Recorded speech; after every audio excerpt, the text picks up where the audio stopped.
Hadirin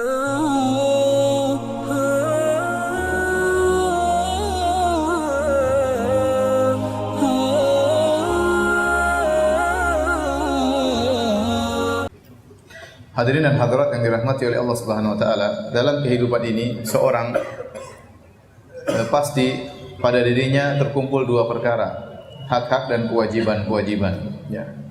Dia punya hak-hak yang boleh dia tuntut.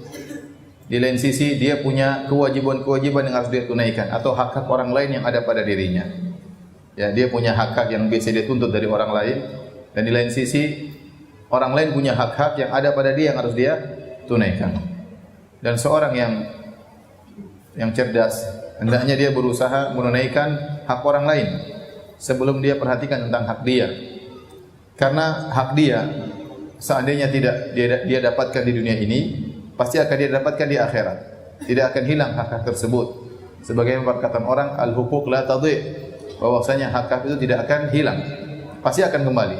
Dan ini sudah ditegaskan oleh Nabi sallallahu alaihi wasallam dalam Sahih Muslim dari hadis Abu Hurairah radhiyallahu taala anhu. Nabi sallallahu alaihi wasallam bersabda, la tu'addunnal huquqa ila ahliha yaumal qiyamati hatta yuqada bi syatil jalha min asyatil qarna. Kata Nabi sallallahu alaihi wasallam, sungguh kalian akan mengembalikan hak-hak kepada pemiliknya pada hari kiamat kelak. Ya, Nabi tekankan dengan jelas, sungguh-sungguh benar-benar demi Allah kalian akan mengembalikan hak-hak kepada pemiliknya, sampai-sampai kambing yang tidak bertanduk akan menuntut haknya kepada kambing yang bertanduk. Di sini Nabi SAW jelaskan, jangankan manusia, bahkan hewan yang dizalimi di dunia, maka pada hari kiamat Allah akan mengembalikan haknya. Kambing yang tidak bertanduk dizalimi oleh kambing yang bertanduk, maka pada hari kiamat kelak Allah akan mengambil haknya dari kambing yang bertanduk. Kalau hewan saja haknya pasti kembali, apalagi manusia.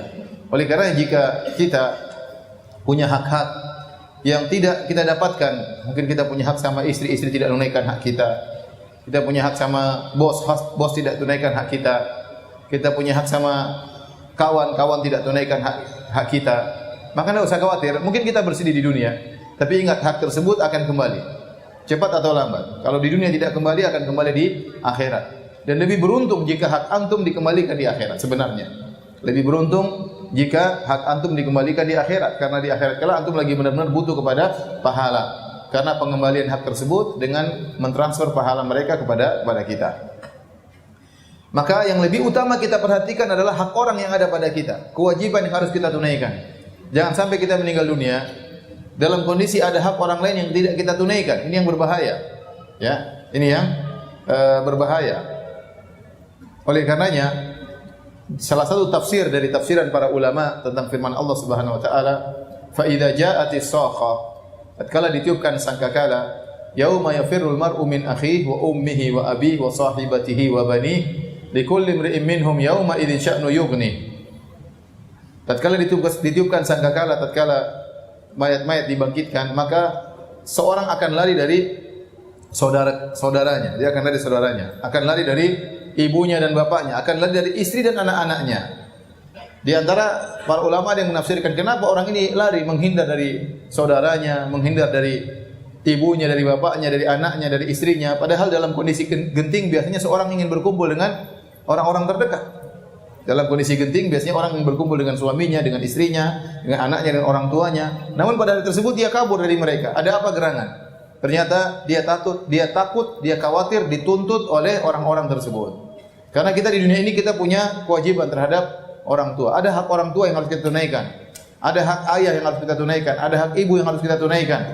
Ada hak anak yang harus kita tunaikan. Ada hak istri yang harus kita tunaikan. Ada hak saudara yang harus kita tunaikan.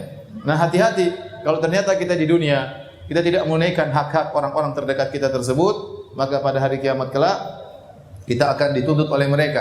Kita akan dituntut oleh mereka, dan tidak pandang bulu pada hari kiamat. Seorang terkadang menuntut anaknya, menuntut orang tuanya, menuntut istrinya, menuntut suaminya. Kenapa? Karena mereka lagi saat-saat genting, lagi butuh-butuhnya terhadap pahala. Oleh karenanya, sekali lagi saya katakan, seorang berusaha meninggal dunia untuk menunaikan hak orang lain. Jangan sampai dia meninggal dunia dalam kondisi ada hak orang lain yang belum dia tunaikan.